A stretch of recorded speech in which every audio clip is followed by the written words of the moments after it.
రంగారావు గారు ప్రసంగిస్తారు.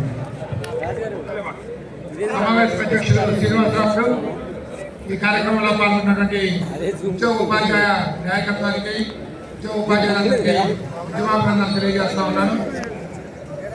ఇది ఉద్యోగ ఉపాధ్యాయుల యొక్క విజయం. ఎందుకంటే మనకి రెండు అంశాలు ఉంటాయి. ఒకటి, మనం పనిచేస్తాము ప్రభుత్వంలో మనల్ని మంచిగా చూసుకోవాల్సినటువంటి అవసరం ఉంది.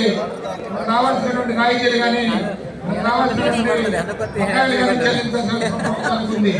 మనం అడగకుండానే ప్రభుత్వం ఇస్తే చాలా సంతోషించే వాళ్ళం. కానీ మనం అడగకుండా అడిగినా కూడా ఇవ్వకుండా ఈ ప్రభుత్వం మేనవేషాలు లెక్కేసింది. కాబట్టి ఈనాడు పోరాడి తెచ్చుకునేటటువంటి ప్రభుత్వంగా పోరాడి తెచ్చుకునేటువంటి ప్రయత్నం చేయాల్సి వచ్చింది.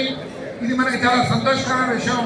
ఎవరో ఇస్తే తీసుకోవడం కాకుండా పోరాడి తెచ్చుకోవడమే మనకి మంచి ఫలితాలను ఇస్తున్నటువంటి విషయాన్ని కూడా ఈ సందర్భంగా తెలియజేస్తూ, జేఏసీ మీ ముందు కూడా చేసినటువంటి కార్యక్రమాల్లో పిఆర్కి ముందుంటుందని, పోరాట పట్టుబడి కనబడుతుందని, అదేవిధంగా ఉద్యోగ ఉపాధ్యాయ ఐక్యత వర్ధిల్లాలని, సమస్యలు సాధించబడాలని ప్రభుత్వం ఈ కార్యక్రమాన్ని ఈ ప్రభుత్వానికి వ్యతిరేకంగా తీసుకునే కార్యక్రమం దిగ్విజయంగా కొనసాగాలని సందర్భంగా కోరుతూ ఈ అవకాశం ఇచ్చినందుకు ధన్యవాదాలు తెలియజేస్తున్నాను.